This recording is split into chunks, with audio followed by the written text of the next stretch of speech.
Hey guys, tonight we dive headfirst, quite literally, into one of the stranger, sleepier corners of Greek mythology. The air is warm and still, the sun sinking behind the stone shoulders of Mount Olympus, and the gods are just a little cranky, especially Zeus, whose temples echo with thunder, and not in the poetic, dramatic sense. No, tonight it's more of a migraine situation, a throbbing, divine skull-splitting pressure that even nectar and ambrosia won't touch. You probably won't. Survive this if you're squeamish about ancient cranial surgeries performed without warning and with an axe dot. So, before you get comfortable, take a moment to like the video and subscribe, but only if you genuinely enjoy what I do here. Also, post your city and local time. I love seeing where and when you're listening from. Now, dim the lights, maybe turn on a fan for that soft background hum, and let's ease into tonight's journey together. You're standing in a palace that gleams like morning dew frozen in stone. Zeus pacing across a floor of polished marble, clutching his head like a mortal with the world's worst hangover. His thunderbolt is glowing at the wrong end. Gods are muttering. Apollo's pretending to be concerned while tuning his lyre. Hera's sipping wine and trying not to roll her eyes. Dionysus offers him fermented figs, which somehow makes it worse. And then dash cracked, no metaphor here. With a flash and a boom, Hephaestus, ever the craftsman, calmly walks up and axes open Zeus's skull like a festival pinata. Out leaps Athena, fully grown, armored, glowing, and completely unbothered. You blink. She adjusts her helmet. Was that necessary? She asks in a voice as sharp as a javelin and twice as judgmental. No one answers. They're too stunned. Except Hermes, who mutters 10 out of 10, landing. Hades chuckles from the shadows, which isn't comforting. Historians still argue whether this myth symbolized Zeus surrendering wisdom to the world, or simply that ancient Greeks didn't believe in prenatal development. Either way, Athena is here, and the world suddenly feels smarter and more uptight. You follow as she marches off without another word, trailing sparks of divine intellect. She doesn't walk. She strides like someone who has a 5-year plan and a spreadsheet of battle strategies for every hour of the day. Owls flit in her wake, Aegis in one hand, logic in the other. She is the goddess of wisdom, of war, but not the messy, blood and guts kind Ares loves. She prefers war as chess, diplomacy with a knife in your boot. She's the friend who edits your essay in red ink and then rewrites the entire thing better. As Olympus recovers from the world's most dramatic birth, you stick with Athena. She's not here to linger in heaven. Her gaze is fixed downward toward the mortal world, toward a little rocky hill by the sea that doesn't yet know it's about to become famous. The city has no name yet. Just fishermen yelling at goats and dust kicking up between olive-less trees. But the people, they're ambitious. The kind who build walls before they name streets. The kind who need a protector, a symbol, a brand identity. Enter Athena. You watch her descend in a shimmer of golden wind, landing atop the hill.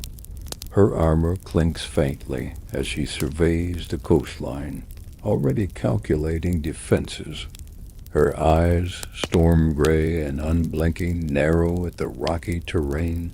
She doesn't smile, but you get the feeling she approves. Unfortunately, she's not alone. Poseidon shows up 5 minutes later in a splash of seawater and ego. Hair wet, trident gleaming, and charisma dialed up to 11. He saunters in with the air of someone who thinks he's already won, because honestly, he usually does. Dolphins sing in his wake. That feels unnecessary. The city's people gather, confused and wide-eyed, like villagers in a fairy tale who've just been told they're now the prize in a divine talent show. Which, well, they are. Poseidon steps forward first. Dramatic, flashy. He slams his trident into the stone, and whoosh, a fountain bursts forth. Salt water, somehow glowing blue, spewing like a geyser. Seahorses frolic in midair. The crowd gasps. A kid claps. A goat faints.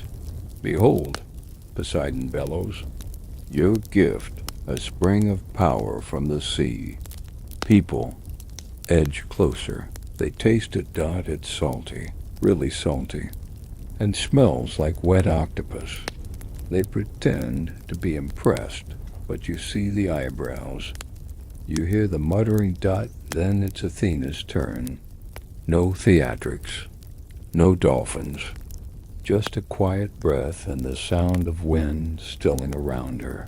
She kneels, touches the earth, and from a patch of dry dirt grows a tree, a thin, silvery green tree with leaves like soft feathers and fruit that looks slightly UNDERWHELMING.N. Olive tree, the people wait. One brave man bites into an olive. Instant regret. It's bitter. It's confusing. Someone whispers, is this a joke? Another murmurs, tastes like regret. And yet, a woman rubs her aching feet with the smashed fruit and frowns. She mutters. That's soothing? Historians still argue whether the olive tree was chosen for its agricultural value, its symbolism of peace, or because Athena just wanted something Poseidon couldn't surf on. But the city chooses her, not because the olives tasted great, not because the tree was flashy, but because it promised something Poseidon never could, growth. With Athena as its guardian, the city becomes Athens, and the olive tree becomes sacred. You watch the temple rise in her honor. You see statues chiseled with reverence, and in the corner of the marketplace, a young woman begins experimenting, smashing olives into paste, mixing it with herbs, and rubbing it into her weary shoulders. Athena watches, half interested. That will be the first accidental step in a very long, very slippery journey. But you're just getting started. You trail after Athena as she settles into her new city, and it's immediately clear she's not here for pageantry. There's no parade, no ribbon-cutting ceremony. She spends her first days silently inspecting walls, reorganizing the city, guard, and giving passive-aggressive nods to the local stonemasons, who are clearly not using the golden reishi properly. You follow her up the craggy slope of the Acropolis. Back then, it's just a rocky outcrop with a few sheep trying to eat their own shadows. But to Athena, it's a canvas.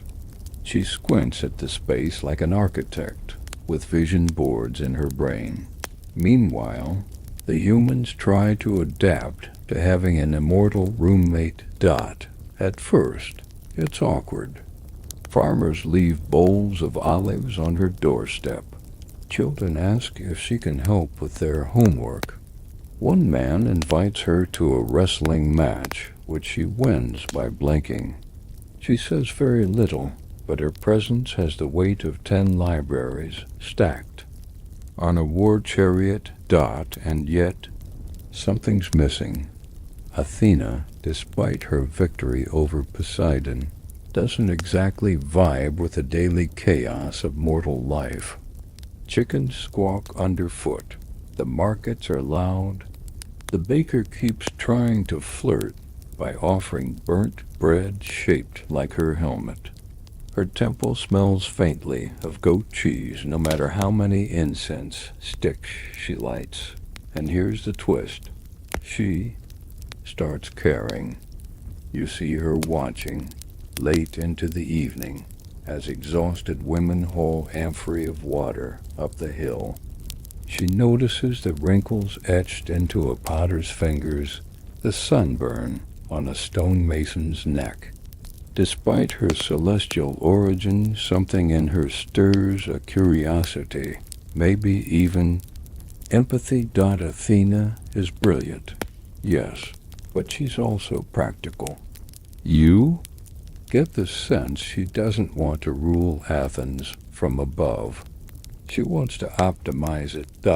So she walks among the people not disguised, not hidden, just cloaked in humility and a little divine intimidation. You watch her visit workshops, examine tools, ask questions. Quietly, she starts to suggest better methods, stronger wheels, sturdier sandals, pottery that doesn't explode when heated. And the people, they start whispering stories. She spoke to me. She fixed my axle with a single glance. I think she winked when I used the right farming ratio. But still, she keeps returning to the olive tree. The original one, it's not particularly large. Not yet. Just a twist of trunk and a crown of silver-green leaves, whispering in the Aegean breeze. She seems to visit it every evening. One night, you see her standing there in full moonlight, frowning down at an amphora of smashed olives. This should be useful, she mutters. You lean closer. The amphora bubbles faintly. A thick, golden-green substance settles at the top. She dips a finger and sniffs. Then brave soul tastes it. Her expression does not change because she's Athena, but you know that taste was aggressively unpleasant. Still, she pauses, wipes the residue onto the inside of her wrist, rubs it gently. And waits. After a few moments, her eyes narrow. She presses again, as if checking for tenderness, for heat. You catch the faintest glimmer of interest in her otherwise stern face. You don't know it yet, but that small, idle gesture will lead to bathhouses, massage oils, scented lotions, and, ultimately, the world's first spa. For now, though it's just a goddess, a tree, and some suspiciously greasy fruit juice. Historians still argue whether Athena actively encouraged olive oil production, or if the boom happened entirely without her input. But that night, you swear she nodded to herself just once and said, "Not terrible." That's practically divine praise. The next day, she returns to her temple, but not before leaving that amphora behind at the base of the tree. Naturally, someone steals it. You follow a young girl named Lara as she hauls it home, thinking she's discovered forbidden's nectar. Her grandmother squints at the bloop, shrugs, and uses it to oil a creaky hinge. Later that evening, Lyra burns her hand on a cooking pot. In panic, she slathers it with the mystery oil. It smells grassy and slightly spoiled, But the next morning, no blister, no pain, just smooth, slightly shiny skin. And thus, olive oil begins its very uneven journey toward cultural obsession. A few days later, a neighbor tries it on dry elbows. A fisherman uses it to soothe cracked heels. A shepherd uses it to grease his sandals. A curious teen drinks it straight and regrets every life choice. You, meanwhile, are watching Athena from a distance. She's now overseeing the construction of a new building, her instructions sharp and efficient. But every so often she glances at the olive tree, at the slowly growing line of curious townspeople tentatively smearing oil on various limbs. You're not sure if she's proud or vaguely horrified. The city is changing, slowly, quietly, but definitely. Women whisper about the miracle balm. Men grumble, but secretly use it on sore muscles. Children dare each other to lick it. It's not a sensation anyone forgets. You pass a group of older women sitting in the shade, rubbing oil into their forearms while gossiping about Athena's sandals. She claims they're goat leather, one says, but I heard she wove them from clouds. They all nod. None of them care. The oil is helping their joints, and that's more important. One of them casually mentions using it for her scalp. Another says her cousin used it to calm a rash. The word spa doesn't exist yet, but the idea, the feeling of soft skin, of relief, of being soothed, it's starting to take root, like the olive tree itself.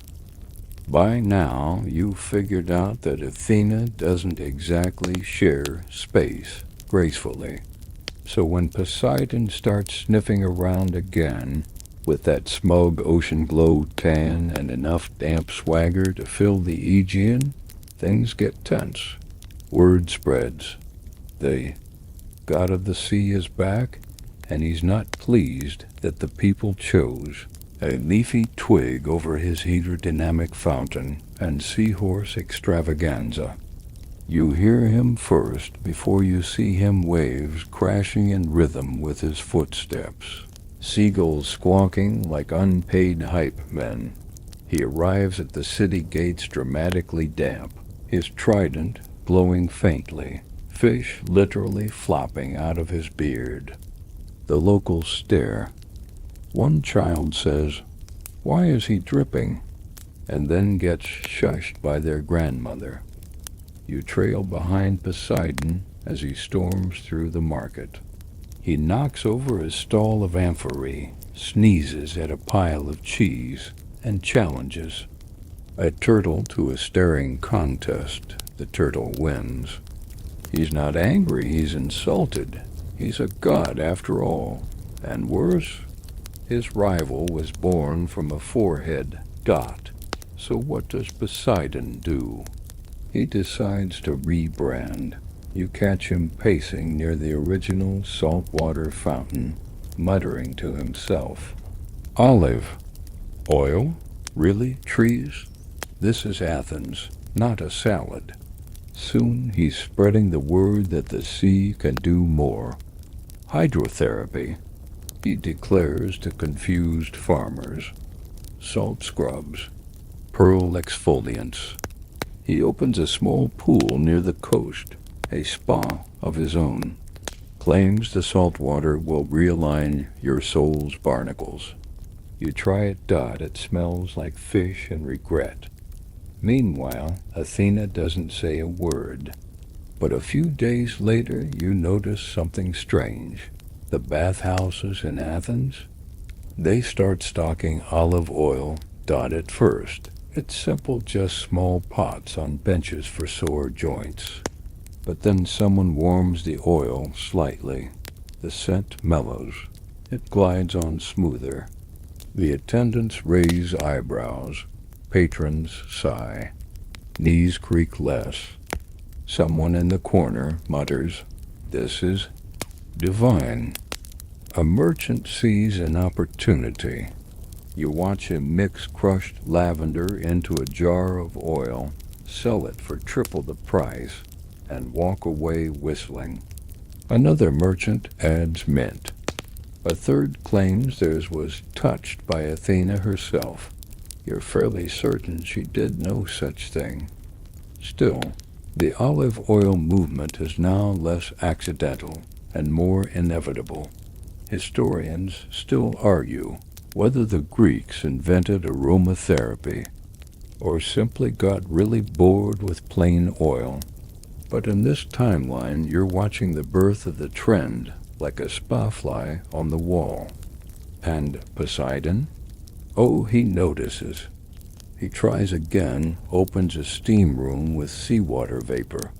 Everyone comes out smelling like dead clams. A dolphin ends up in the waiting room.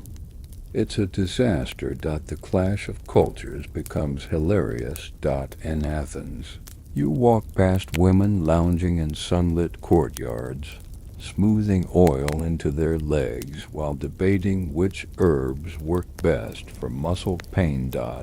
In Poseidon's spa, you witness a man trying to exfoliate with coral and needing 14 stitches. The gods aren't amused. You find yourself eavesdropping. At a celestial meeting, Olympus politics are always entertaining. Hera rolls her eyes at both Athena and Poseidon. Ares suggests turning the whole city into a war zone to settle the tension. Hestia, goddess of the hearth, just wants someone to use warm oil on her lower back. In the background, Hermes snickers and takes bets on which god's spa will fail first. Back on Earth, things heat up. A rival bathhouse opens near the Agora, offering side-by-side comparisons. Poseidon's saltwater scrubs versus Athena's olive oil soaks.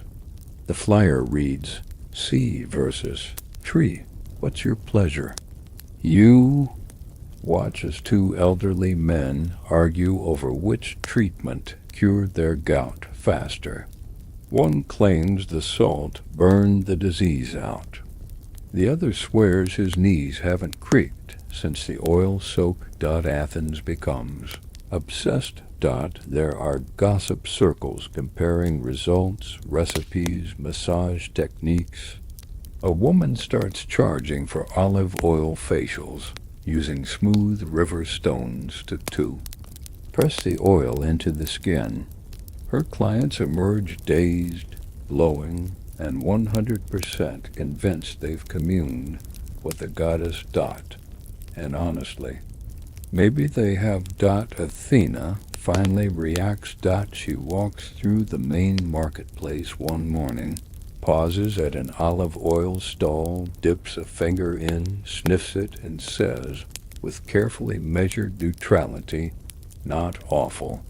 The stall owner faints. From that moment, every vendor in town begins claiming their oil has been goddess approved. You see shops popping up left and right. Athena's touch, wisdom and wellness, glorious glow. One bold merchant names theirs Zeus's secret and gets smote by lunchtime. Meanwhile, Poseidon opens a traveling booth with mobile saltwater spritzing. A gust of wind catches it and sprays an entire wedding party. The bride screams. A crab falls out of someone's hair. You get the feeling the gods are enjoying this. Petty back and forth far too much. But here's the thing. Amid the silliness, something real is happening. People feel better, healthier, comforted. Open sores seem to heal faster. Dry skin disappears. Tension fades under gentle oil massages, and no one's slipping on coral. You pass a group of soldiers lounging after a training session, rubbing oil into bruises, laughing softly. One says the goddess has made even war more bearable. You smile.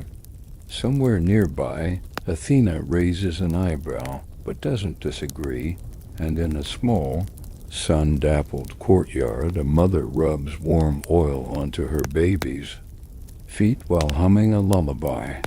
The sea may roar, but the olive tree, it's quietly becoming a legend. The olive tree, once just a diplomatic flex in a divine competition, is now practically running the city. And you? You're right in the middle of it, watching Athens fall head over heels for something that still tastes like disappointment, but feels like salvation. By this point, olive oil is everywhere. Amphory-lined market stalls like ancient beauty aisles. Every home has at least one small jar tucked away for emergencies, which could mean anything from a bad back to frizzy hair to a neighbor overstaying their welcome. Here, try this, it'll fix something. But here's the weird part. Nobody really knows what to do with the olives themselves. You stand in a courtyard where several frustrated cooks are gathered, staring at a pile of the fruit as if it personally insulted them. One tries biting into a raw one and immediately spits it into a shrub. Another tries boiling them. It smells like betrayal. Eventually, someone figures out that soaking them in salty water over time makes them edible, sort of. Kind of. But it's too late. The olive's true legacy is not food, it's oil. Which brings us to the city's newest conundrum. What do you do with so much of it? And the answer, you discover, is everything. You walk through the Agra, where vendors now pitch olive oil as the solution to every ailment. Dry skin? Oil it. Aching joints? Oil them. Marital disputes? You'd be surprised. There's even a man claiming that if you whisper your worries into a bowl of warmed oil and then pour it over a fire, the smoke will carry your stress to the gods. Historians still argue whether this was sincere ritual or a brilliant marketing ploy. Either way, it sells out daily. At the temple baths. Things are getting experimental. One bathhouse owner offers full-body immersion therapy. Sounds fancy, right? You sneak in and witness the chaos. A giant ceramic tub filled to the brim with warm olive oil. The idea is to float, relax, and emerge with skin as supple as ambrosia. The reality? It's a logistical nightmare. First guy and slips. Second guy really slips. Third guy tries to cannonball in and nearly empties the entire tub. It takes 4 men and a pulley system to remove him. The floor turns into a skating rink of doom. Afterward, Athena is seen inspecting the scene. She says nothing, but her owl hoots disapprovingly. Still, the bathhouse claims it was a highly successful prototype and adds a surcharge for premium danger. You pass a merchant offering oil-scented sandals, claiming they'll make your feet smell like wisdom.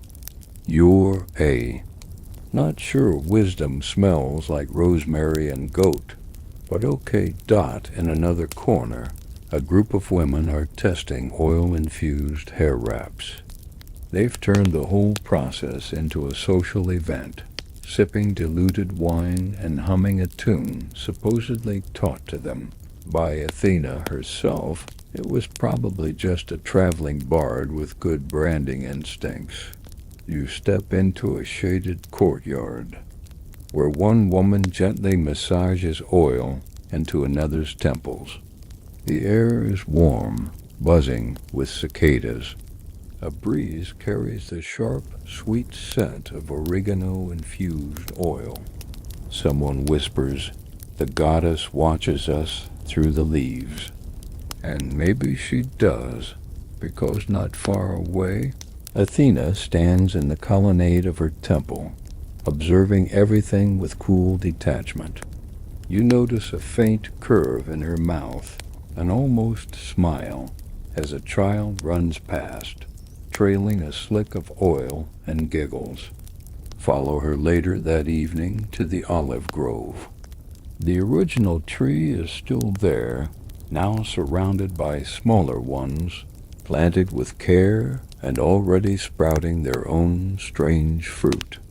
She kneels, places her hand on the earth, and just listens.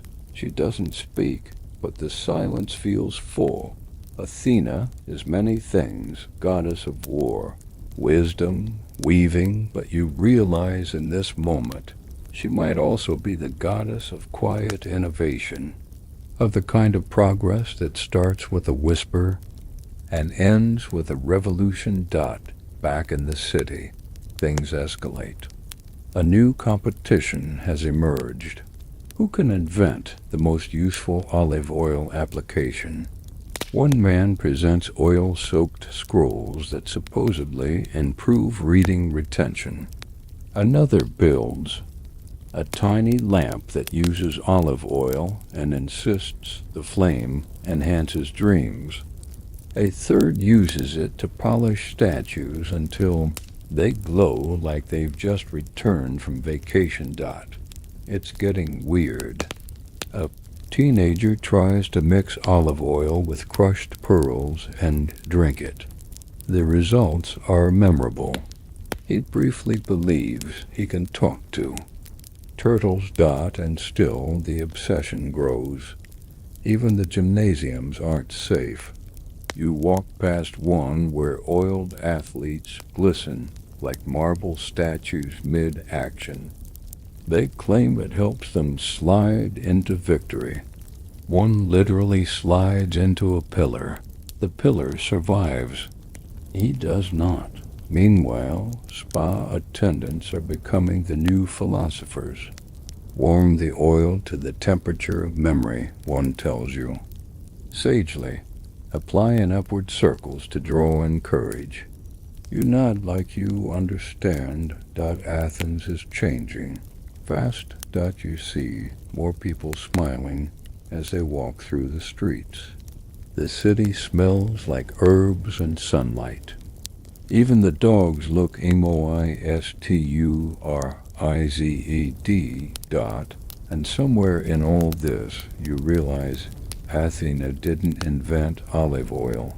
Not really.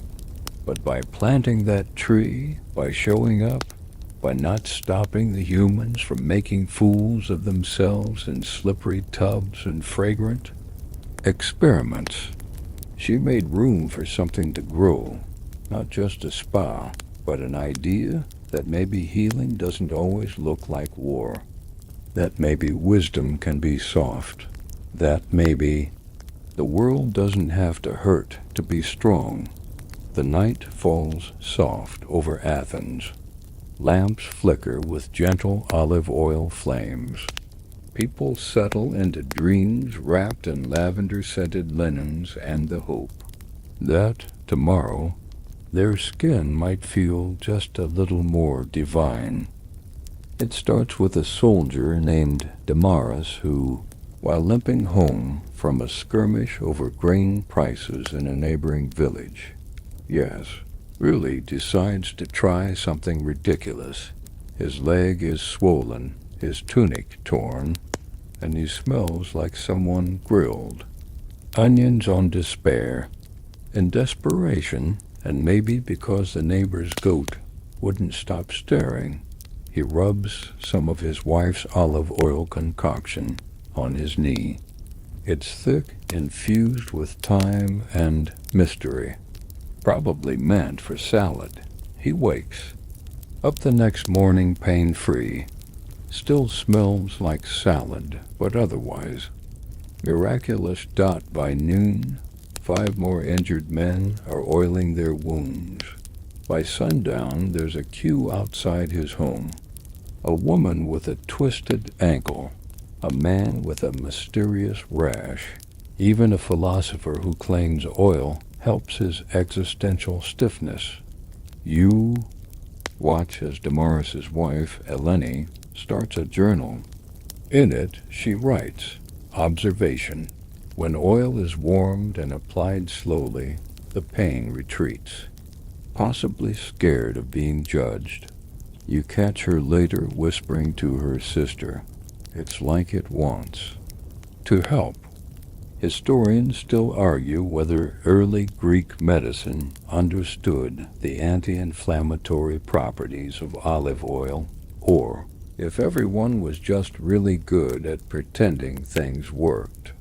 But you've seen enough to know there's something to it, and so a new theory is born, not from gods or scrolls, but from tired feet, aching joints, and gossip that smells faintly of rosemary.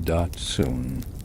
You're walking through makeshift clinics, just shaded porches with stone benches, where people line up for olive oil applications. Some oils are pure. Others are mixed with herbs, flower petals, or even ground copper. That batch glows slightly.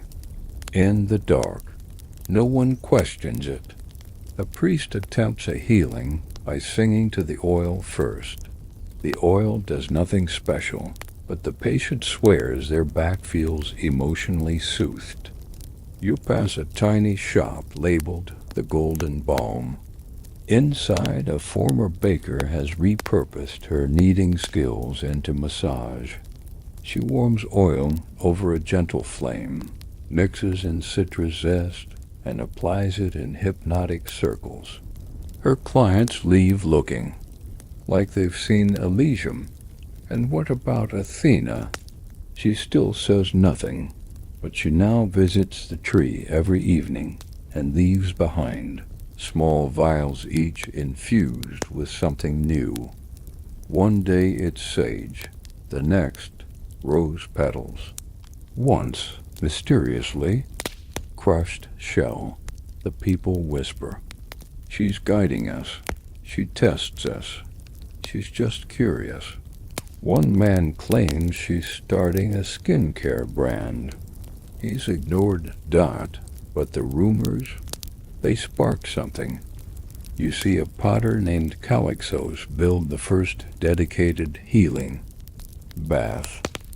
He lines it with stone, channels warm spring water in, and adds olive oil by the amphora. To some, it smells heavenly. To others, it smells like someone deep-fried an herb garden. He charges 1 drachma per session and includes a towel. Towels in this age are just politely rough linen sheets. At first, only the bold go, but then the general's wife tries it. Suddenly, it's a waiting list.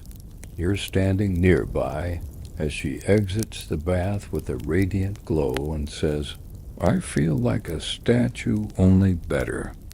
That quote ends up etched on the wall next to the entrance. Of course, not everyone's convinced.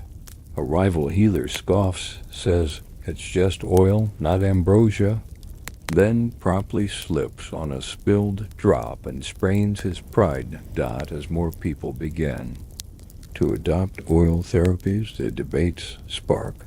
You must only use oil pressed during the full moon. No, it must be stored in amphorae kissed by virgins. I heard if you chant Athena's name 3 times while applying it, you get better. Cheekbones. You duck into a symposium where philosophers are now arguing over olive oil's place in the human soul. Plato probably would have said it's the medium through which beauty travels. Socrates, He'd ask so many questions about its texture and essence that no one would get to use any. One elderly man insists, if it's good enough for wounds, it's good enough for marriage. His wife raises an eyebrow and oils her elbows aggressively.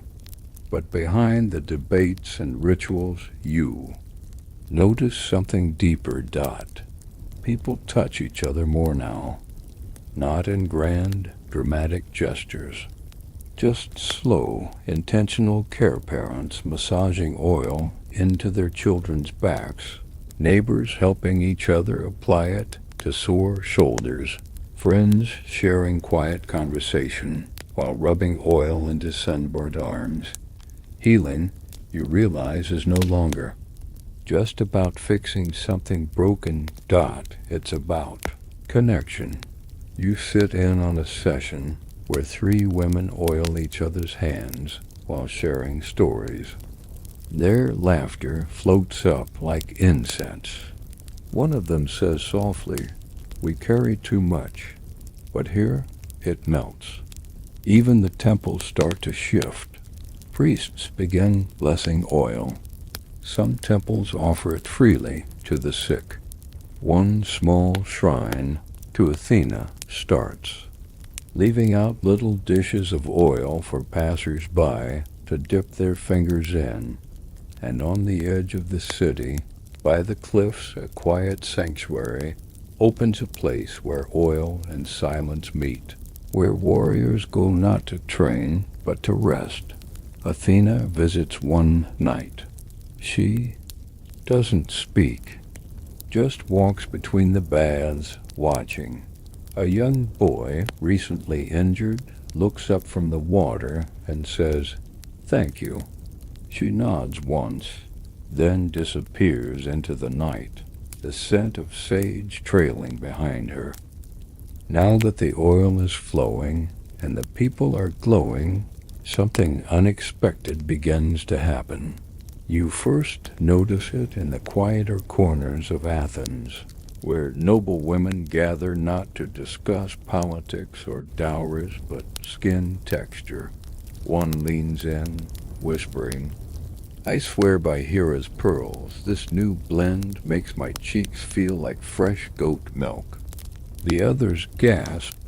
One woman starts taking notes with a stylus shaped like a tiny comb.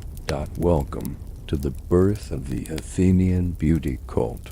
No one calls it that officially, of course. They're far too refined. But in a shaded atrium scented with basil and burnt myrrh, a dozen women are passing around small clay pots filled with thick, fragrant oils. Some are infused with crushed saffron. Others have delicate slivers of dried orange peel. One very bold concoction includes snail slime and mulberry, allegedly imported from Asia Minor, though it smells suspiciously like pickled regret. You trail behind an elderly matron named Timandra, who insists olive oil, when warmed exactly to the temperature of a baby's breath and stirred with a golden spoon, becomes a sacred potion of radiance. You don't just apply it, she says. You invite it. She then slathers it onto her neck with the grace of a priestess blessing herself before battle. Across town, bathhouses are no longer just places for healing. They're transforming into social salons. You peek inside one to find 3 women, laying on heated stones, a young boy fanning them with laurel leaves, while a practitioner gently rubs oil into their shoulders using what looks like a dried gourd on a stick. It's become an art. And men? Oh, they notice. You overhear one soldier whisper to another, "My wife hasn't yelled at me in days. I think it's the lemon oil." The other nods solemnly and signs up for a couples session. Meanwhile, Athena remains characteristically aloof. She watches the bathhouse boom with mild curiosity, but says nothing. At one point, someone tries to name a product Athena Glow. The merchant wakes up the next day with their olive grove struck by lightning. Message received. Historians still argue whether this boom was the foundation of modern skincare or just an over-oiled societal phase. But you know the truth, it's both. A woman named Erin begins crafting ceramic jars specifically for beauty oil. She etches tiny owls on the lids and claims they channel Athena's wisdom into every application. They sell faster than wine during a drought. You spend an afternoon in her workshop. It smells like clay, fig leaves, and faint desperation. She tells you her most popular blend includes olive oil, honey, and the crushed petals of red poppies. It makes your skin remember its youth, she whispers, then smears it on your forehead without asking. You feel moisturized, emotionally. Soon, beauty routines evolve into rituals. One involves warming oil by firelight while reciting verses from a poem attributed to Sappho. Another calls for bathing at moonrise, followed by a head-to-toe rub-down using oil stored in a vessel sealed with beeswax and optimism. You pass by a priestess declaring, "True beauty flows from within, but a good oil can help it drip outward." A fringe group even claims that oil massaged into the scalp while whispering the names of philosophers makes your hair shinier and your thoughts clearer. A few of them do seem suspiciously clever, and shiny. The city leans into luxury. And yet this isn't vanity. Not exactly. Not only. You sense something deeper happening beneath the glamour. Olive oil has become more than a trend. It's a tool for pause, for care, for acknowledging the body as sacred. For women especially, it becomes a rare space of autonomy. They mix, they apply, they decide. One young girl, barely 13, begins creating her own blends and selling them in the marketplace. She names each one after different qualities: courage, peace, clarity. A skeptical man tries one, labeled patience, and ends up sitting still for an entire hour. His family is stunned. And it spreads. You walk into a theater one evening and see fine actors applying oil behind the curtains before a tragic play.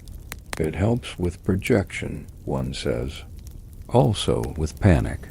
A statue is unveiled at the Agra, a woman reclining, holding a small flask of oil to the sky. The inscription reads, "To soothe is divine." Somewhere you hear Athena sigh, but you suspect she's secretly pleased. In private, you see her testing things: a pinch of mint, a sprig of lavender, a feather dipped and brushed across her own arm, not for beauty, not even for healing, just for understanding, because wisdom isn't always wielded, and it's often observed, and you observe the people changing. Their skin glows, yes, but their spirits soften, conversations deepen, arguments slow. There's something about the routine, the ritual that brings clarity. You sit in on an olive oil circle, where a group of friends apply oil to each other's forearms while sharing stories from their day. One woman says quietly, "I feel like I'm learning how to be touched again." The others nod.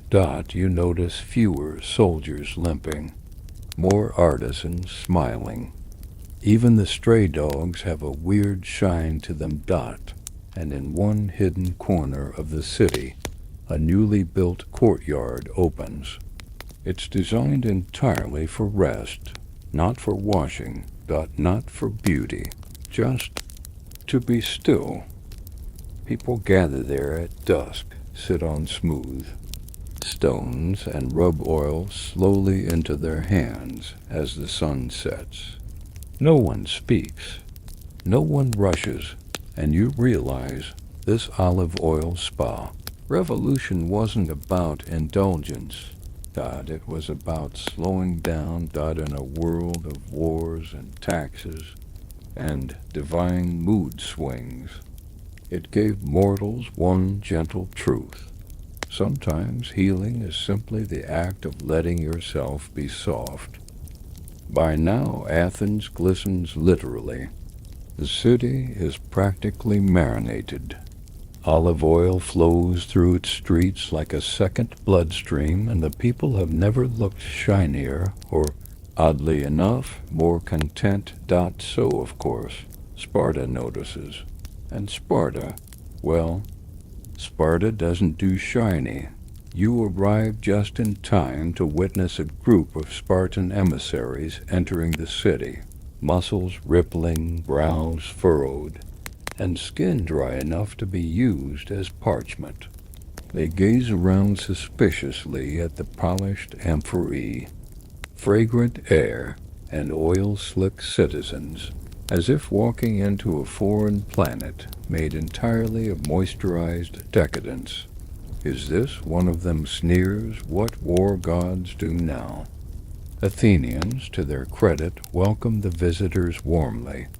One local even offers a complimentary sandal soak. The Spartans recoil like it's acid. This, dear listener, is the beginning of the spa wars. The tension isn't official, no declarations, no battles, but the cultural sniping is as sharp as any spear. Sparta issues a public scroll titled, "The Cult of the Oil-Soaked," a warning against Athenian softness. Athens fires back with a cheeky play called Dry and Uncivilized, starring an actor in exaggerated Spartan armor tripping over his own ashy knees. Back in Sparta, the solution is swift, more grit. They double down on their own approach to wellness, which includes sand scrubbing, cold plunges, and something called stoic silence therapy, which is mostly just not complaining while someone throws salt at you. You visit a Spartan wellness hut.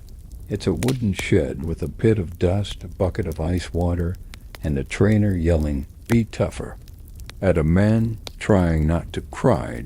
It's different. One Spartan scoffs. We don't pamper ourselves with oil. We bleed strength. But then one of them tries the Athenian oil. In secret. You catch him in a side alley, nervously rubbing rosemary-infused olive oil into a sore elbow. His face melts into bliss before he remembers to scowl again. He growls, "This means nothing," and walks off dramatically, glistening slightly. Historians still argue whether this culture clash was a real philosophical divide, or just really bad skin envy. But you can see both cities doubling down on their values. Athens leans harder into indulgence. You pass a spa where two women chant softly while steaming oil wafts through marble vents. Their eyebrows are perfectly arched. Their inner peace is weaponized. Meanwhile, Sparta launches its own campaign. Sand, nature's true scrub. You attend a Spartan demonstration where a man literally rolls in gravel and stands up bleeding, but proud. Athenian children watching from the sidelines burst into tears. One faints. His mother immediately applies healing oil behind his ears. In response, Athens invents the glow ritual, a 3-hour session involving warmed oil, moonlight, pressure point chants, and something suspiciously like purring. The results are undeniable. People emerge looking like they've never known a stressful thought. It becomes fashionable to be oil glow certified. There are pamphlets, bronze medallions. One man carries a certificate declaring him a level 3 lubrication specialist. He's very popular. You catch a conversation between two artisans. A Spartan insulted me today. Did you retaliate? I offered him my chamomile blend cuticle oil. Bold. Eventually, the competition becomes almost comedic. Sparta trains children by having them walk barefoot over hot sand while balancing stones. Athens enrolls theirs in junior scent mixing classes and hosts weekly oil tastings. And then Sparta retaliates in the strangest way yet. They open their own anti-dash spa. It's a dry chamber, entirely devoid of comfort. Patrons pay to be insulted by stern women while being pelted with bits of bark. There's a waiting list. One visitor tries both cities' treatments and declares, Athens cured my skin. Sparta cured my soul. Also, I can't feel my kneecaps. Athena, watching from her temple, raises an eyebrow at the absurdity, but remains quiet. She's already won, and she knows it. Because here's the truth you've noticed as you walk through both cities. Athenians are healing. They touch more, smile more, sleep better. Even the agra debates are gentler slightly.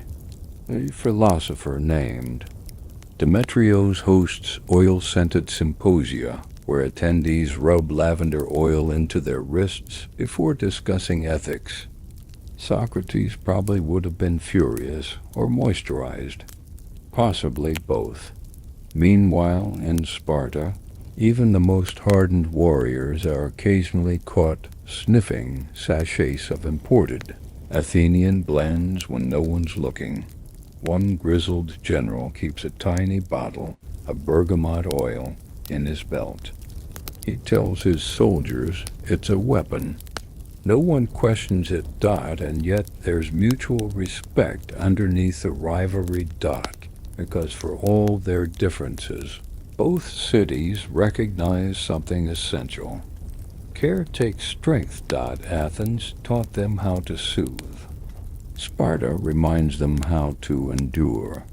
Together, they represent two halves of the same olive branch.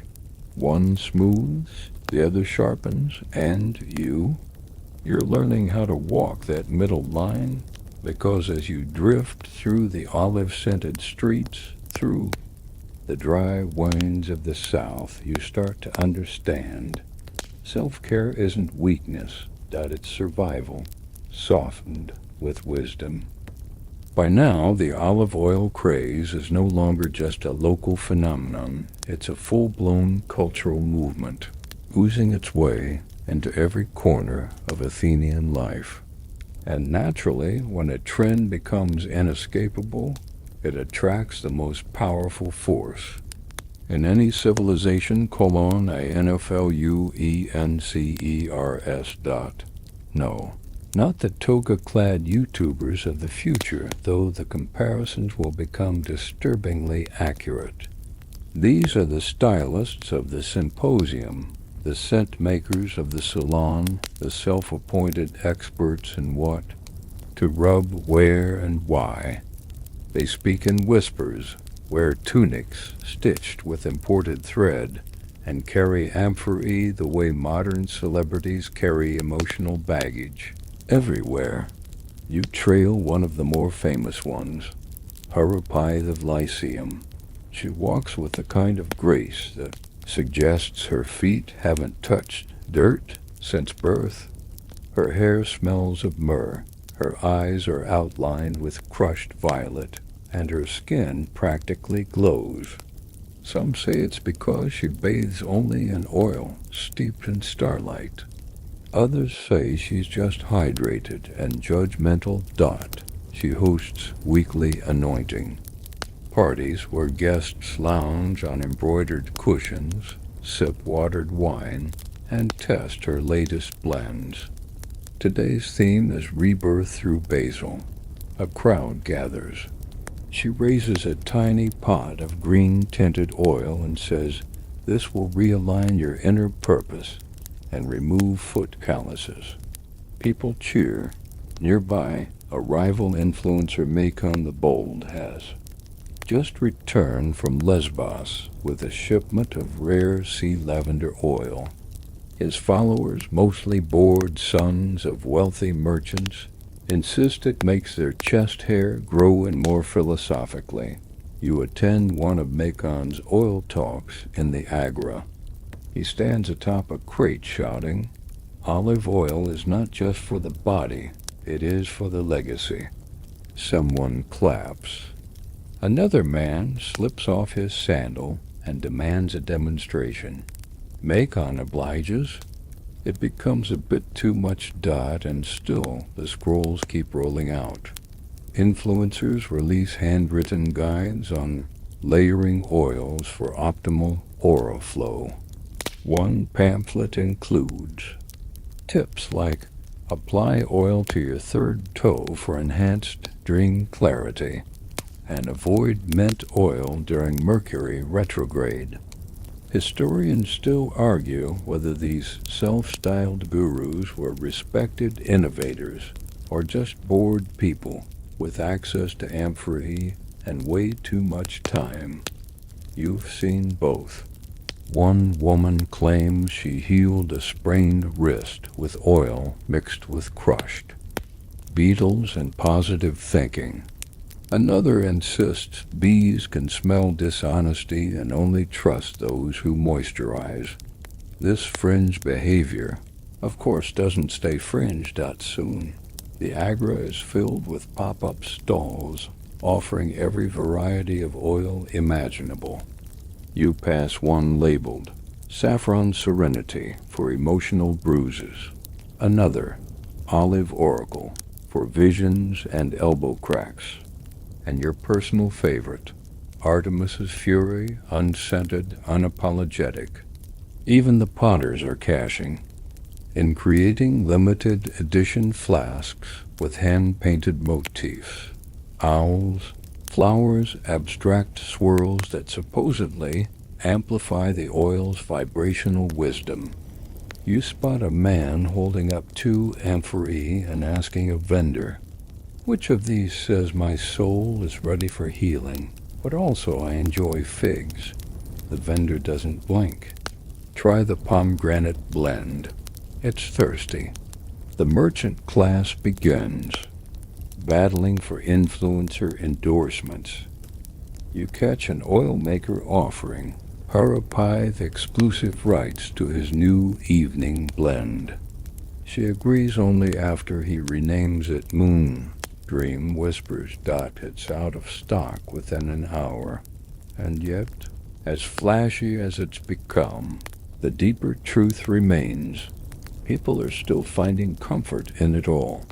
You step into a modest bathhouse tucked behind a pottery kiln. It doesn't have carved marble benches or imported oils. Just simple olive oil warmed by the sun, a few herbs picked that morning, and a quiet woman who hums as she applies it to a farmer's calloused hands. The man sighs and says feels like a blessing, because underneath the glamour there's something real. The influencers may preen and posture, but the ritual, that part is staying pure.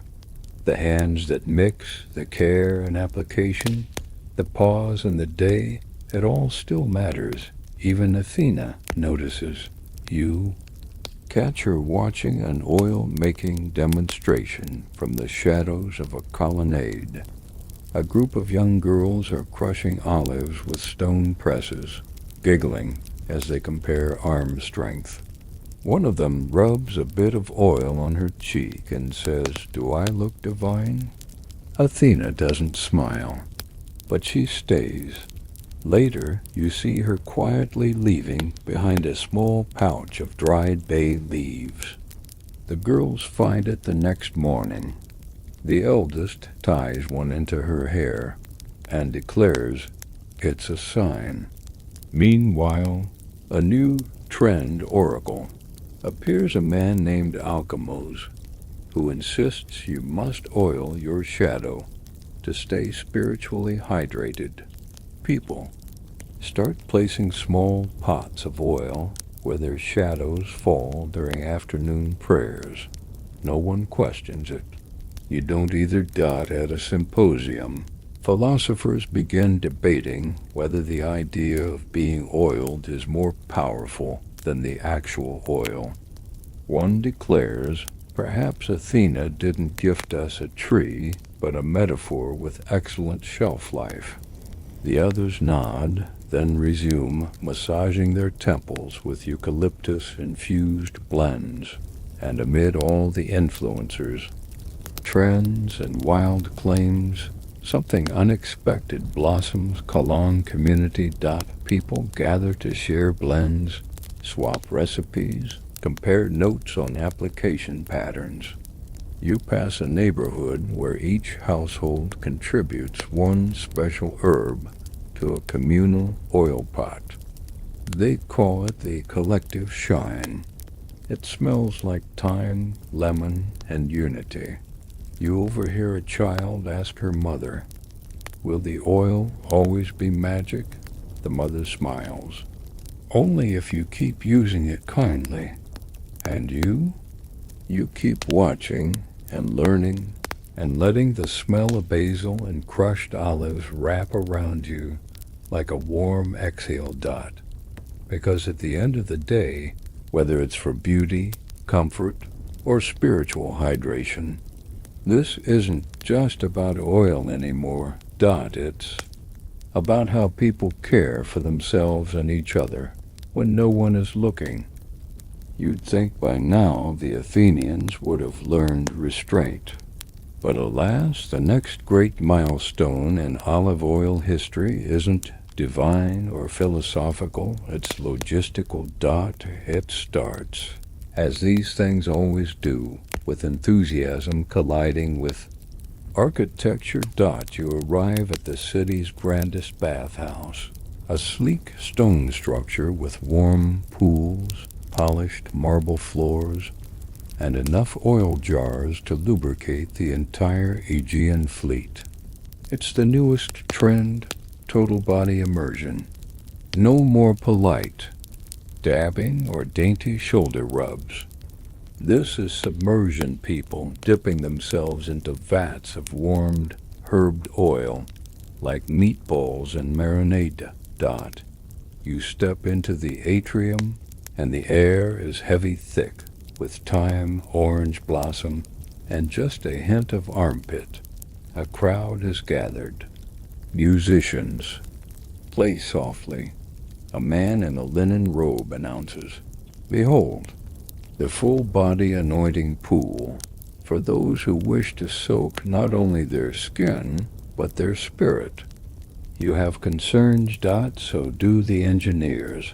But nobody listens to engineers when the trendsetters are involved. The bath is unveiled. A massive sunken tub carved from limestone, filled nearly to the brim with warm olive oil, shimmering in the light, like liquid gold. A chorus of attendants stand ready with towels, scrapers, and various herbal sachets. People ooh. A flute plays. Someone releases a dove. The first guest enters. Slips. Falls spectacularly. There's a wet thud, a yelp, and the unmistakable sound of someone trying to regain dignity while stuck in a vat of oil. He emerges slick, slightly bruised, and smiling. 10 out of 10.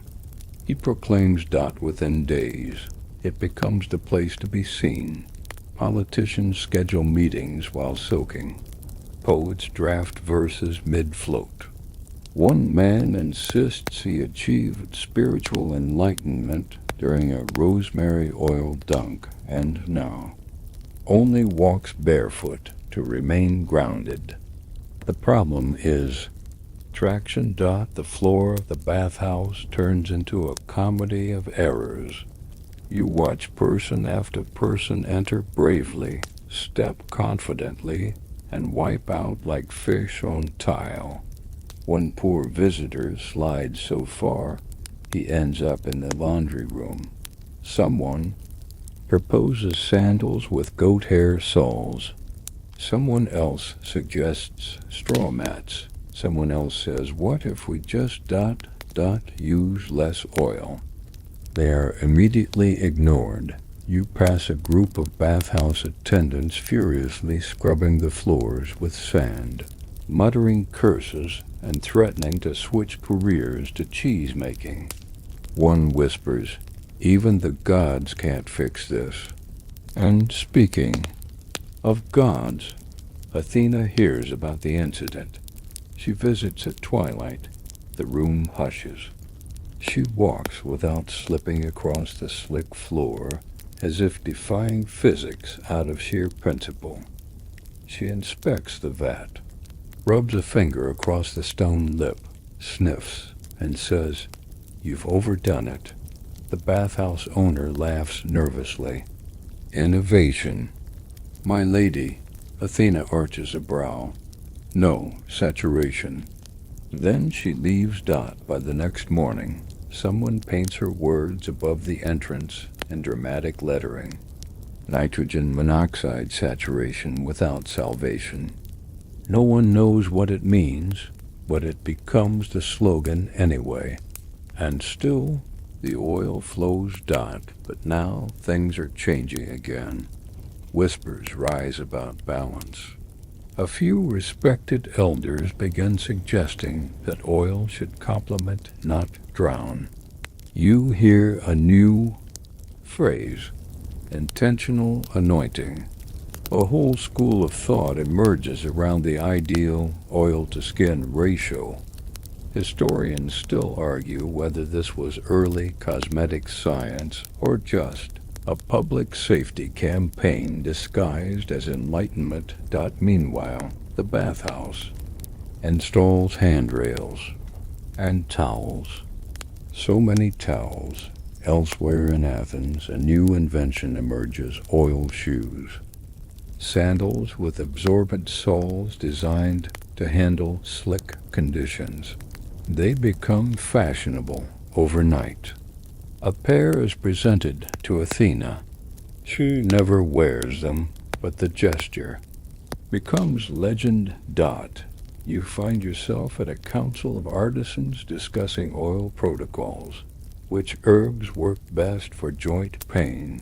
Which oils are too greasy? How to properly clean amphorae without summoning flies. It's part spa science, part religious ceremony, part awkward family argument. One sculptor suggests installing oil fountains in public spaces so people may anoint as they walk. Another says that's dangerous. A third argues it'll make pigeons too shiny. The vote is postponed. You visit a modest home where 3 generations are gathered around a warm brazier, gently heating oil infused with crushed laurel. They laugh, share stories, massage each other's feet. There's something ancient here, something human. Not indulgence, not trend. Connection. Even among the olive oil catastrophe at the bathhouse, that thread remains. And curiously, the most respected oil practitioner in the city becomes a woman named Doria, who does nothing extravagant. No blends, no incense, no chance. Just pure warmed olive oil poured slowly over tired limbs. Her clients swear it feels like forgiveness. She says little, but one day you hear her say, Athena gave us the tree, but it's up to us to decide how to grow it. And so Athens learns. The grand vat is still there, but now used sparingly only. On festival days, when people dip in reverently, not recklessly, they enter with care. They exit with purpose. The city has stumbled quite literally, but in doing so, it found its footing again. Because as it turns out, there is such a thing as too much olive oil, but there's no such thing as too much grace. As the bathhouses settle into a more sensible amount of slipperiness, and people stop breaking their coccyxes on polished marble, Athens begins to take a more mystical turn. You sense it in the way the oil is handled, now less as product, more as sacred essence. There's a hush around it, a reverence. Even the children pause before scooping a dab onto their knees. You find yourself wandering into the cities, smaller shrines, those little hidden corners carved into cliff faces or nestled beneath fig trees where oil isn't used to beautify or heal, but to honor. Offerings. A drop on the stone, a streak across a statue's feet, a smear on the lip of a cracked altar.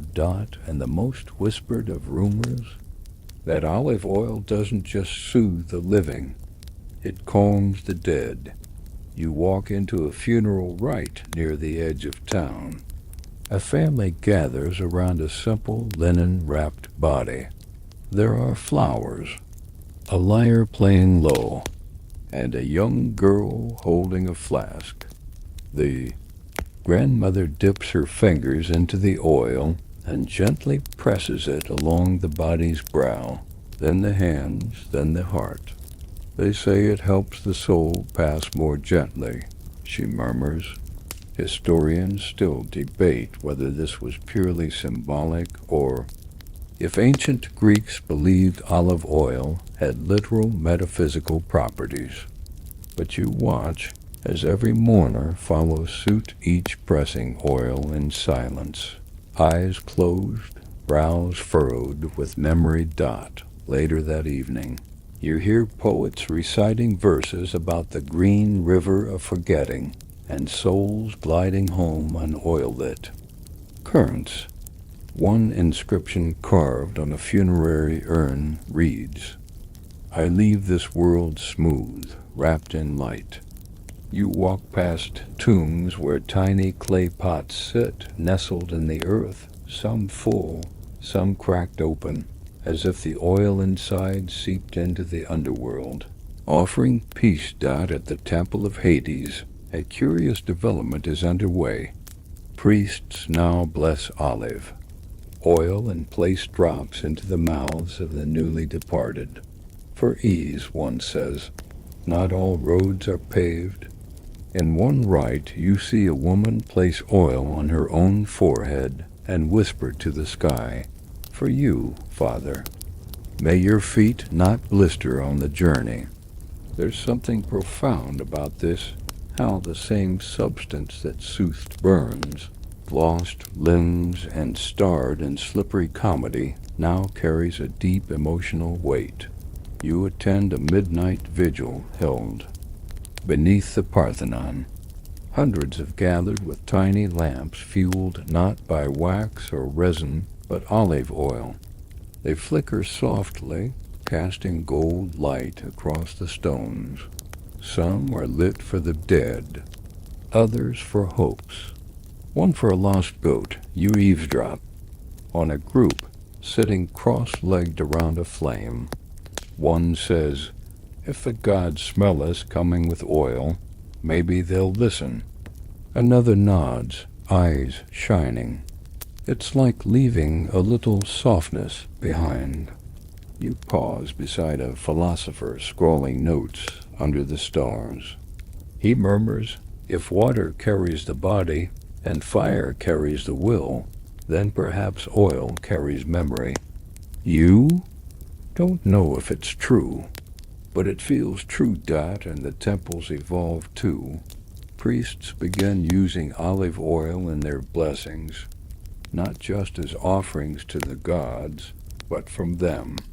You watch a ceremony where a drop of oil is placed on a believer's head, a streak across the brow, a dab behind each ear, so the gods may speak and you may listen. At one smaller temple, a man lies curled in grief.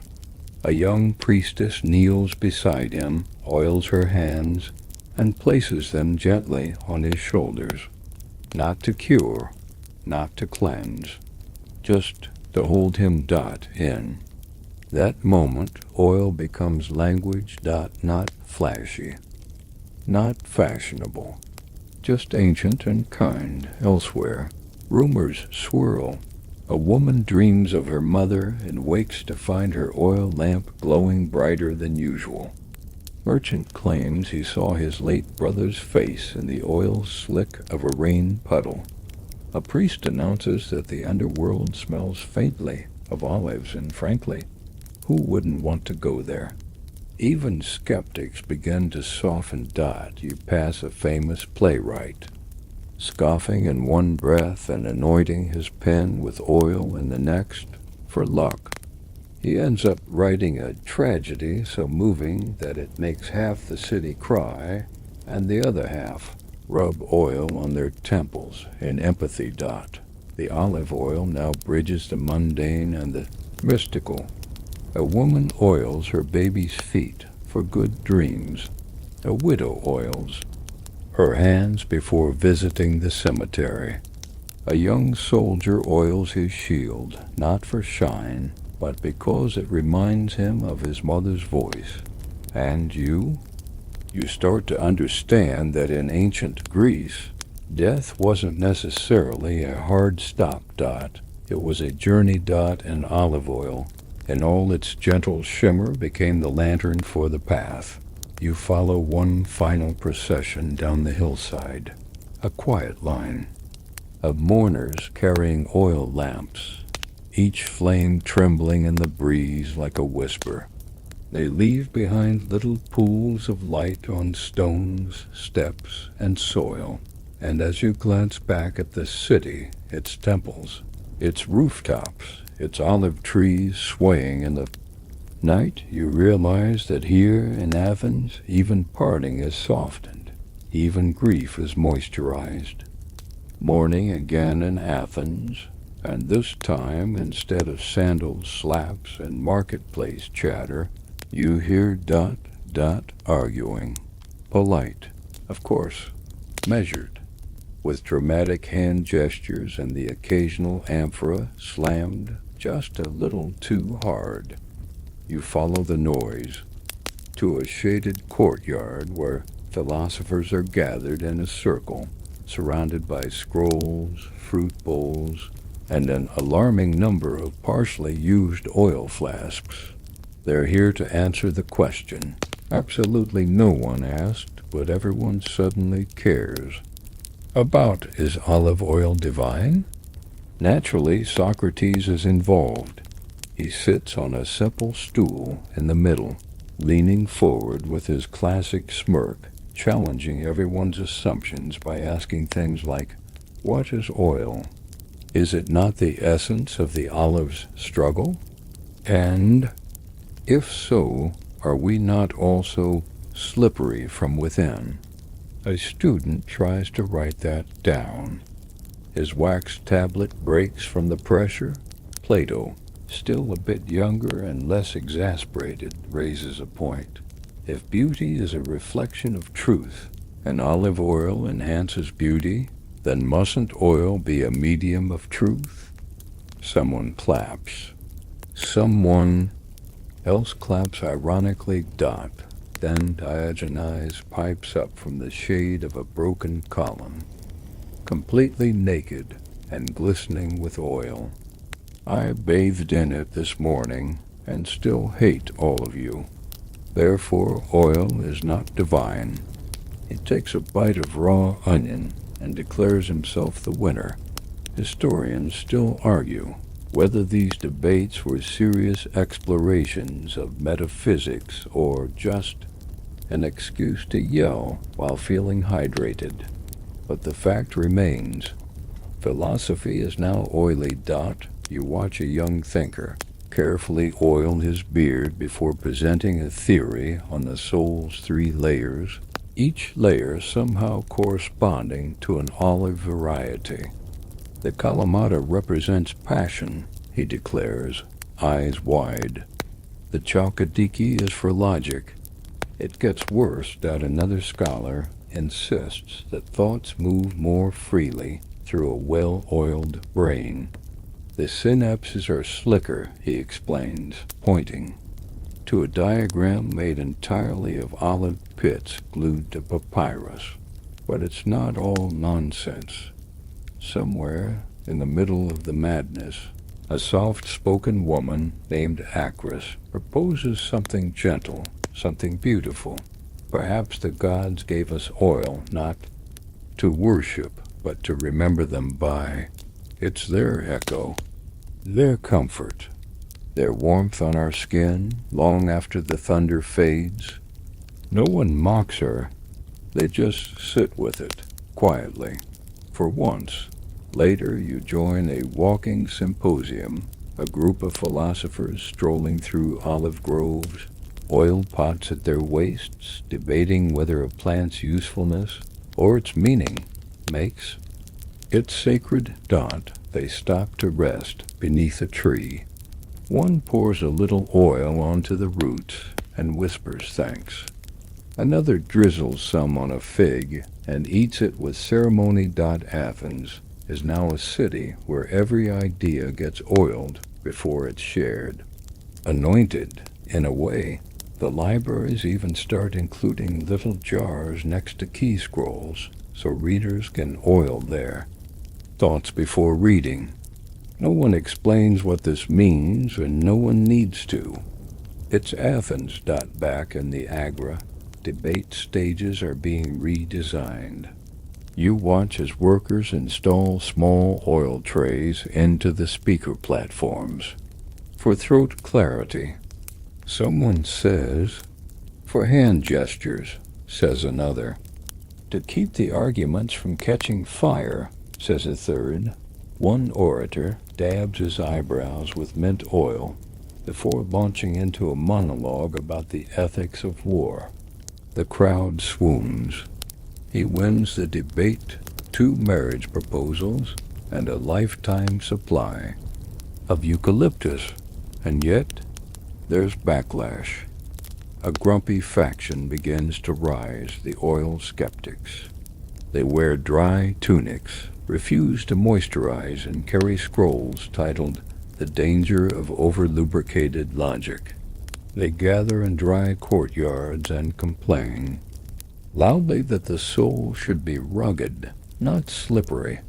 We are turning into soft fruit, one bellows. The olive must struggle to shine. You see Athena watching from a rooftop, arms crossed, looking as if she might turn the man into a statue just to stop the rant. She doesn't.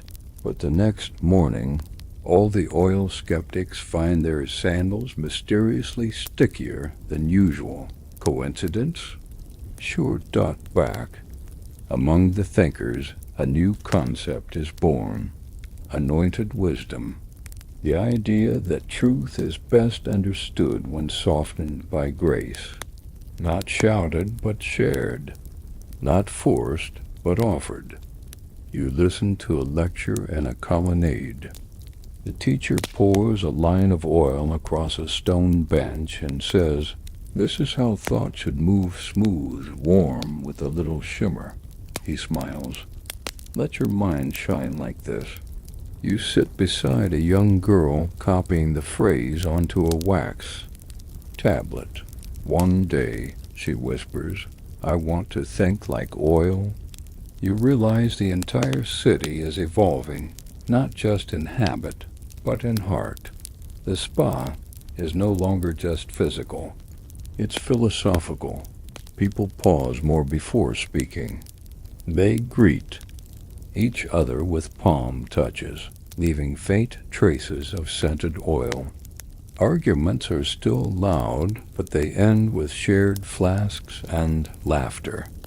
Even Diogenes, grumbling in his corner, lets a child oil his toes before a thunderstorm, and at sunset the hilltops shimmer with lamplight. Each tiny flame burning olive oil, each glow a soft flicker of wisdom born not from force, but care.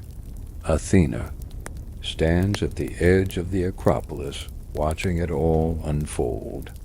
A city of thinkers, a city of healers, a city of oily, glowing, peaceful philosophers who finally figured out how to ask questions without setting each other on fire.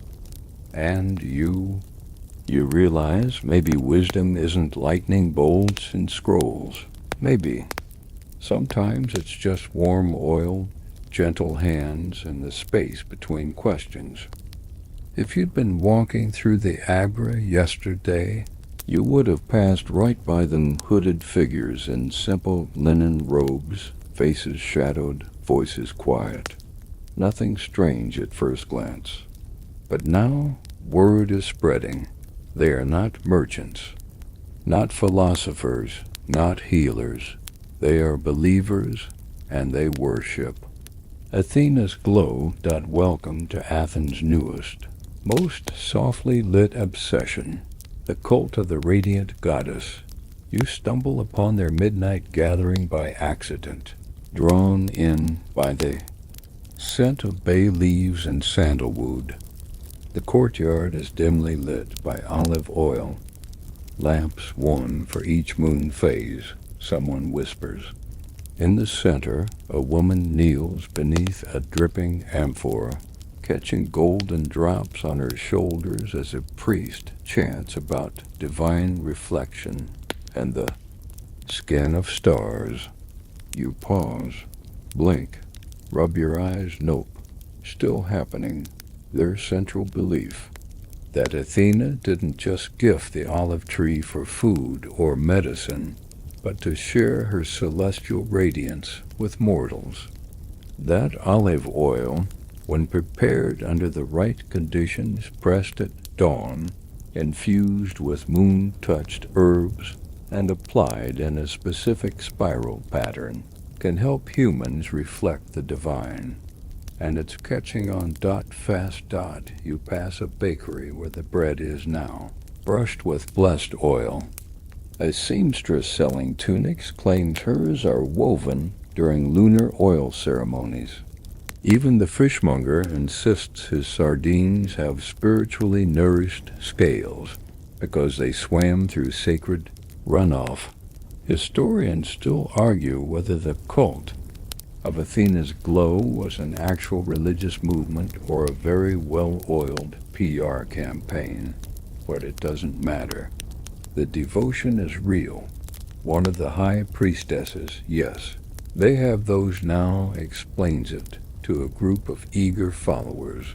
We do not worship the oil. We worship what the oil reminds us of: softness and strength, clarity and complexity, and above all, radiant peace.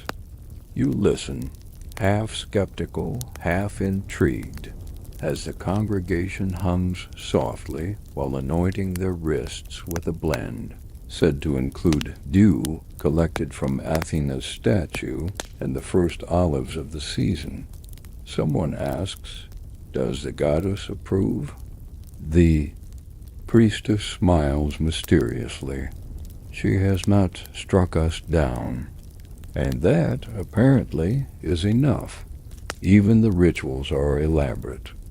Initiates must spend one full moon cycle, fasting from harsh thoughts, bathing only in cold spring water, and preparing a sacred blend with 7 herbs, each symbolizing a virtue: wisdom, clarity, compassion, memory, resolve, stillness, and humor. Yes, dash humor. Without it, the priestess says gravely, your radiance will smudge. The cult holds ceremonies under the open sky, usually at dawn. Everyone wears white, and at the climax they pour small trails of oil onto the earth, murmuring personal prayers. Some oil their shadows, some oil the soles of their feet. One man oils a pebble and whispers, you always supported me. You don't know whether to laugh or cry, but the movement isn't all whispers and ceremonies. They teach 2 classes on oil preparation, scent pairing, the ethics of anointing others. Ask before you glow someone. One scroll reads, a group of apprentices sets out to collect divine dew waking before sunrise to gather moisture off Athena's temple steps, believed to be the purest mixer for glow oil. One teenage acolyte shares his blend-pressed olives, crushed violet petals, a single tear for emotional resonance, and honey stirred with a silver spoon under a waxing crescent moon. He offers you a dab. You apply it, mostly to be polite. That's oddly comforting. Not just the scent, but the intention behind it. Later, you watch an elder of the cult apply oil to a blind man's face, not to heal, but to honor, so your soul can shine for others to see. And it isn't all serious. In the back alleys, you catch younger initiates sneaking jokes into their oils. One has a blend labeled Divine Sass with peppermint and lemon. Another just says, Goddess, give me patience and better skin. And the city responds. Artisans begin painting Athena, not in battle stance, but bathed in glow, arms outstretched, draped in flowing robes with halos of olive leaves and soft golden light. Statues are oiled ritually, not just for shine, but reverence. You even hear of one dancer who performs exclusively by oil lamp light to embody the shimmer of the goddess. Athena, for her part, remains silent. UNBOTHERED. Or so it seems. But then, one morning, something curious happens. A new olive tree sprouts near the Parthenon, unplanted, unseeded, just there, young, strong, shining faintly with dew that smells like thyme and thunder. The cult is overjoyed. They name it the reflecting tree. Others are more cautious. It's a tree, one grumbles. But you've been watching long enough to know better. Nothing with Athena is just anything. You watch as the cult slowly expands, not to dominate, not to convert, but to offer. A bowl of warm oil left at a crossroads. A glow ceremony held for travelers. A whispered blessing written in oil on a ship's sail. And beneath it all, a message grows. To shine is not vanity. It's gratitude. To glow is to honor life, not escape. And to spread that glow to soften someone else's path is perhaps the most sacred act of all. You're just getting used to the quiet hush of the cult of the glow when everything suddenly gets louder. It begins, predictably, with Ares. The guy god of war, smasher of skulls, perpetually shirtless in statues for reasons no one questions. He's stomping around Olympus, scoffing at Athena's so-called miracle moisturizer movement. He even calls it the great greasing of Greece that lands him a lightning bolt to the left boot from Zeus. But it's too late. Ares is offended, and when Ares is offended, he starts a war not with weapons this time, but with brands. You hear the announcement in the Agra first, introducing battle balm for the warrior who wants to smell like victory. Yes, friends, Ares has entered the game. His battle balm smells like smoke, leather, and faint aggression. It comes in terrifying black amphorae with red painted flames and slogans like, "For elbow grease with actual elbows," and "Blood, optional." The city doesn't know what to do. Half the soldiers love it. The other half say it makes their armpits itchy. One goat refuses to enter a house where it's been applied. You trail the marketing campaign, it's relentless. Chariot races, bards singing jingles, scroll advertisements nailed to bathhouse doors. There's even a short-lived stunt where actors in fake armor pour battle bomb into the street drains to awaken the sewer spirits of wrath. The backlash is immediate. Olive oil vendors scoff. Too spicy. Healers frown. Not balanced. Athena herself reportedly mutters something about juvenile theatrics, but the balm sells. Then comes Apollo. Never one to be outshined, especially in anything that involves scent. He launches Golden Radiance, a luxurious oil blend containing olive oil, saffron, fig essence, and something called sunbeam distillation. No one really knows what that means, but it glows faintly and makes your skin feel like it's humming.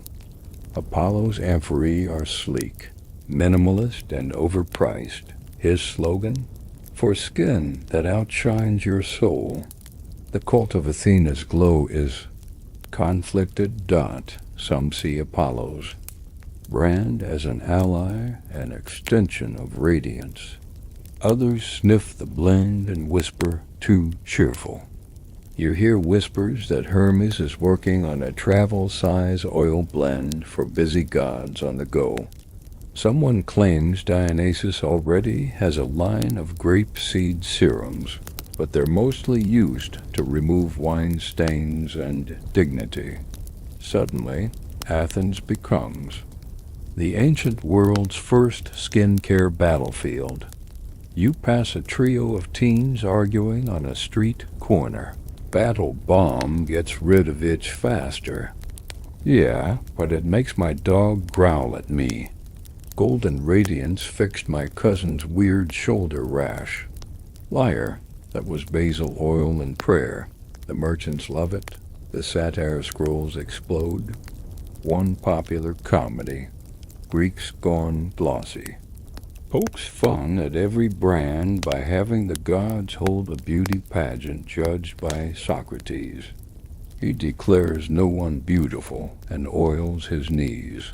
Dramatically, even the priests get involved. One new temple near the olive grove offers scent-matching consultations to help you find the oil your aura prefers. Another hosts blend off. Competitions judged by owls. You enter one. A serious man in a toga unveils a smoky blend of thyme, vinegar, and pine bark. He calls it mortality.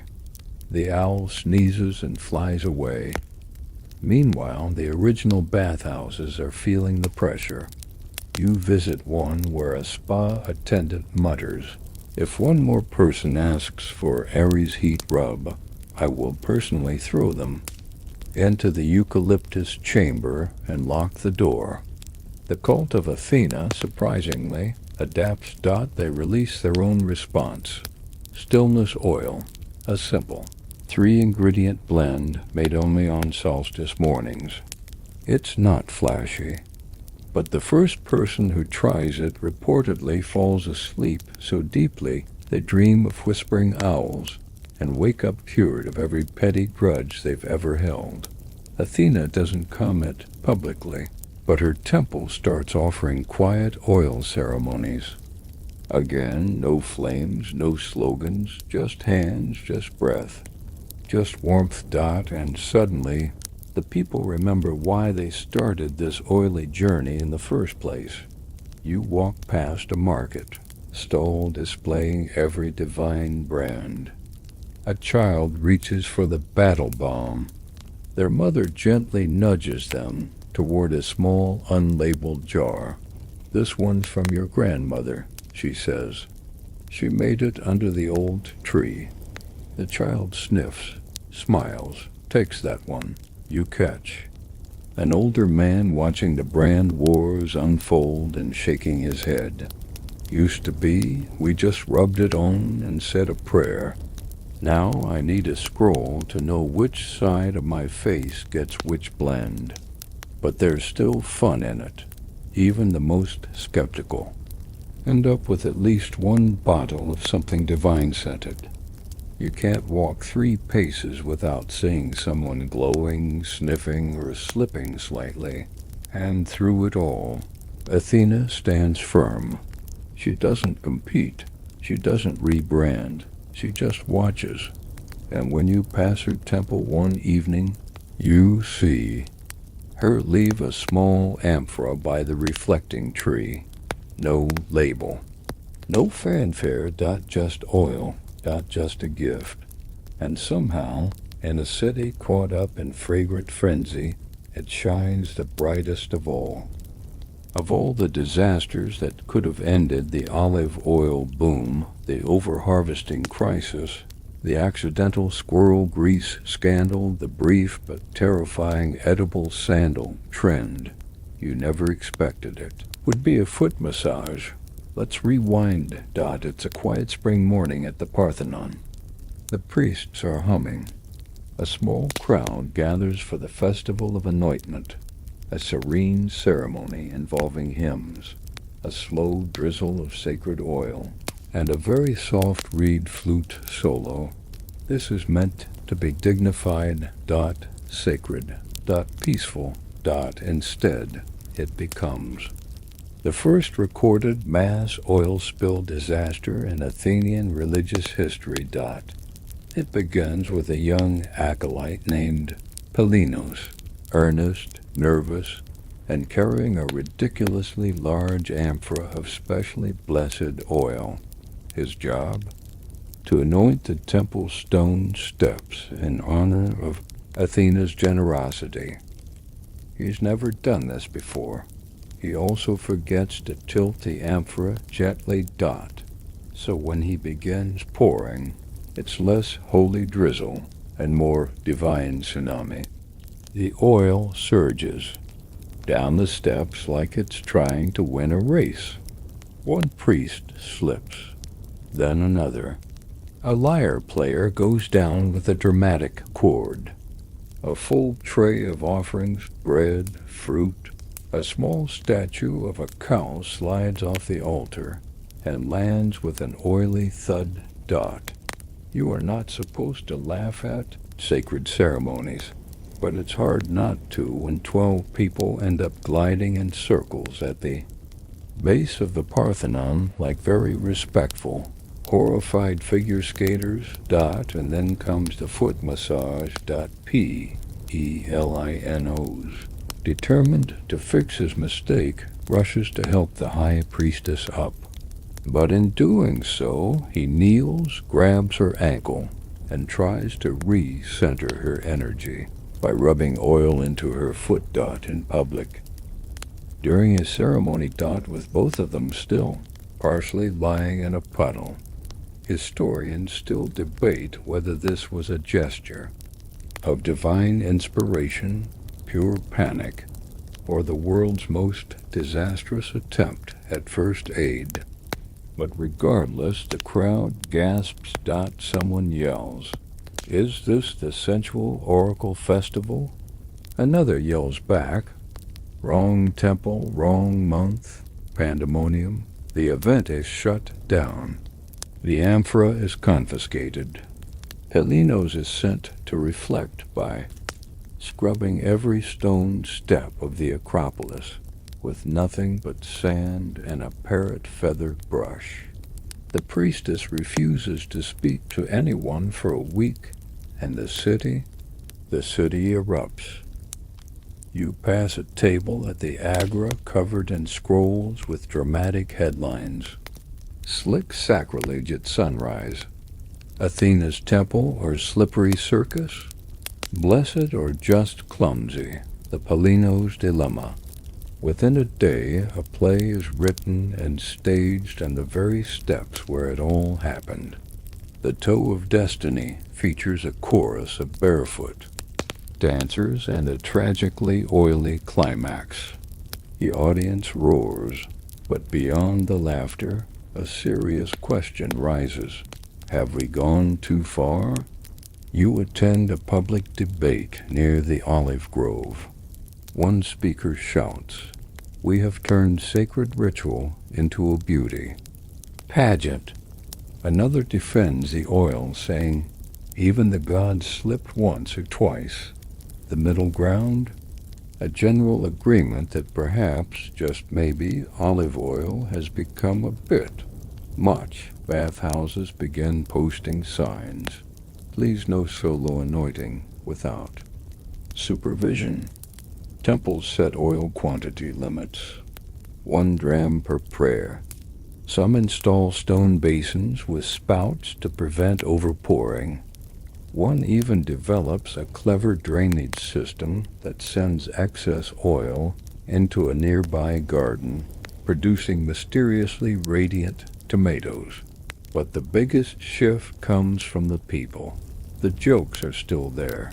Someone starts selling miniature oil slick, figurines of Palino's mid-slip. But there's a return to the original spirit. Quiet moments, thoughtful application, moderation. One elderly woman tells a group of younger bathhouse guests, "We used to oil each other's hands before harvest, just the hands, that was enough." And it starts to catch on. You see it in the marketplace.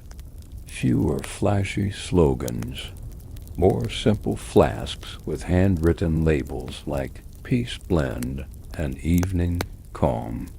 In a small courtyard, a woman teaches children how to press their own oil slowly with stone and song, not to sell, but to share. As for Palino's, he becomes kind of a legend. Not for his clumsiness, but for what he did after. He opens a small healing center on the outskirts of the city. No ceremonies, no fanfare. Just warm water, simple oil, and a place to be still. People come from all over, not to slip, but to sit. And Athena, you visit her temple one evening. The steps are dry. The air smells like sage. She's there, quietly observing a young girl anointing her father's weary hands. No words, just gentle pressure, a shared smile. The goddess turns to leave, but before she does, she kneels beside the reflecting tree and places a single small amphora at its roots. It's labeled with one word, enough. And somehow that feels like the most sacred oil of all. You've seen Athens drenched in oil, lit by it, slipping in it, arguing about it, and dreaming through it. But now comes something new, something gentle, something almost too simple to make headlines. The olive oil spa becomes communal. It begins not in a temple or a bathhouse, but in a dusty courtyard behind an old weaver's shop. A group of neighbors gather, not nobles, Not cultists, not philosophers, just tired people with sore backs and sunburned noses. One brings a little jar of leftover oil. Another brings mint leaves. Someone else brings nothing but her silence and a smile, and they sit. A clay bowl is placed in the middle. Someone adds the mint, a few drops of oil, then another. No chanting, no branding, just a shared breath. You watch them oil each other's hands, palms first, then fingers, joints, wrists. No one speaks until someone sighs and says, "I haven't been touched kindly in weeks." The group nods, and they keep going. Word spreads, not like wildfire, but like warmth. Soon there are groups like this all over Athens, some in shaded groves, others on rooftops under moonlight. A few meet in the back rooms of bakeries after closing, their hands still dusted with flour as they pass the bowl around. They call them gleaning circles, from the old word for what's left behind after harvest, the leftovers, the sacred scraps, because here's the truth. The olive oil spa, in its final form, isn't about luxury, or health, or even beauty. It's about what remains when the noise dies down. It's about care.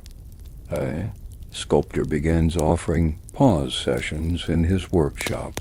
No tools, no tasks, just silence, scented oil, and permission to sit. People leave these sessions with less tension in their shoulders and more softness in their eyes. Even children start mimicking the rituals. You pass two small boys rubbing oil onto a stray dog's paws. "So he walks like a god," one says. The dog looks very pleased. You overhear one elderly man say, "This is the first time my knees and my soul have been in agreement." The bathhouses shift, too. They stop advertising blends and start offering time. You see posted signs. No appointments, just arrivals. You do not need to deserve this. And in a public square, someone hangs a banner made of woven linen. Let each touch be gentle. Let each hand know warmth. A group of veterans starts their own circle. At first, its awkward warriors don't tend to be emotionally slippery. But one evening, a man with a limp says, "I can't remember the last time someone held my feet without judging them." Another replies, "Then let's not forget again." Even the philosophers are quieter now. You catch one writing, "Olive oil is not truth." But perhaps it's the feeling that truth is nearby. And as for Athena, she doesn't reappear in some thunderous finale. She doesn't declare victory or summon a final decree. Instead, one dusk, you find a single scroll tied to the reflecting tree. It reads, "Strength is often soft. Let them know." That night in the city, a new spa opens, not a business, not a brand, just a space, open walls, smooth stones. A fire for heating oil. No prices, no rules. Just an invitation. Come, sit, be. You walk the streets as the lamps flicker on. Not all of them are olive oil powered anymore. Some use wax, some just starlight. But everywhere you see it. People caring, one rubbing oil into their partner's temples, another massaging a stranger's hand after a stumble, a mother leaving a small jar at the city gate for whoever needs it next. And as the city slows for the night, damp with sleep, glistening slightly with peace, you realize Athena may have given them a tree, but they built the spa with hands and hearts, and something warmer than even the softest oil dot. And now, dear listener, your journey slows. The streets of ancient Athens fade behind your eyes, the voices quiet to murmurs, and even the scent of crushed thyme and warmed olive oil begins to drift like fog into stillness. You're resting now, in the heart of a city that learned how to soften dot. Imagine it. The smooth stone of the bathhouse beneath you, warmed just enough. A bowl of gentle oil nearby, not glowing, not grand, just present, waiting, offering. You reach for it. You feel the warmth seep into your palms, the weight of the day melting. No need for ceremony, no performance, just touch and care. The sky above is turning violet. One star blinks into view, then another. An owl passes silently overhead, feathered like shadow. The olive trees whisper in the breeze, their leaves dancing like slow applause. Breathe. There's no rush here. You've seen how even the gods can pause, how even warriors crave peace, how wisdom often looks like stillness and sounds like silence.